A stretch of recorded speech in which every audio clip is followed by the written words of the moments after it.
Ce qu'il faut comprendre, c'est qu'aujourd'hui, du fait du changement climatique, les enjeux vont avoir des fréquences de plus en plus élevées et des impacts de plus en plus élevés.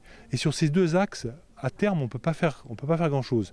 Au lieu avec le problème du CO2 dans l'atmosphère, c'est sur des 50 ans, si on a les bonnes pratiques, qu'on pourra faire quelque chose.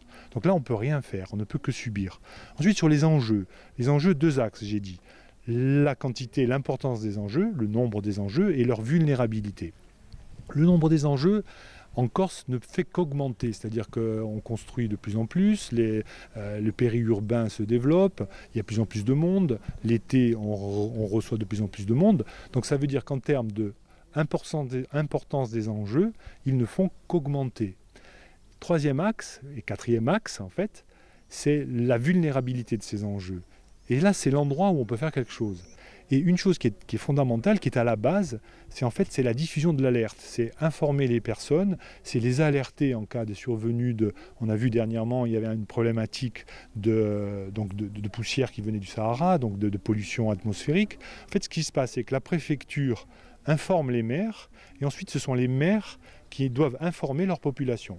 Donc nous, je suis expert dans la gestion des risques majeurs, et ce qu'on va présenter aujourd'hui, c'est un système d'alerte des populations via les réseaux sociaux, via le téléphone, via les portables, qui permet à un moment donné aux maires de redistribuer et de faire redescendre l'alerte qu'ils auront reçue de la préfecture. Alors le système que nous proposons, c'est de mettre à disposition des maires et des communautés de communes, un outil qui va permettre d'alerter leur population. Alors, on peut les alerter, on peut les informer aussi, parce que la gestion des risques, ça passe par une sensibilisation. Donc les maires pourront à tout moment alerter en amont de l'événement leur population. Et ça, c'est très important aujourd'hui. L'appel vocal étant un vrai média d'alerte, puisque, comme l'a dit M. de Ménardi, vous diffusez simultanément l'alerte, puisqu'on est en capacité de ces 268 000 appels par heure. Donc, bon, sur les communes de taille comme les vôtres, s'il fallait faire une alerte générale sur l'ensemble des téléphones, tous les téléphones de la commune, si c'était le souhait, sonneraient en même temps. Donc c'est ça l'intérêt, c'est de pouvoir alerter en masse, c'est-à-dire simultanément un maximum de personnes.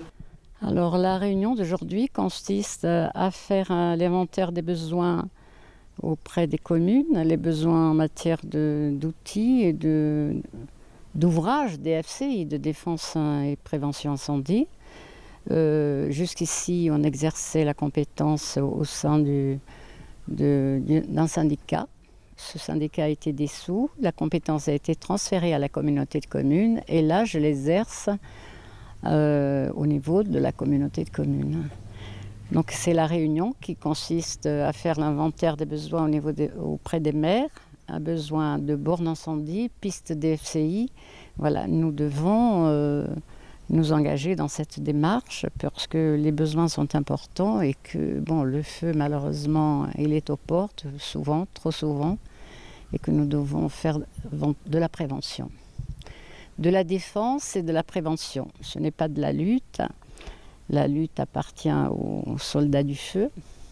Mais en ce qui me concerne, et ce qui concerne la délégation que m'a donnée le président de la communauté de communes, c'est de faire de la prévention et de la défense et dans le même temps travailler le contour des villages, les abords des villages, écarter le danger. Malheureusement, le feu, on se rend compte que malgré les gros moyens qui sont mis pour la lutte, il faut faire de la prévention. C'est la prévention qui permettra d'écarter les dangers, tous les dangers.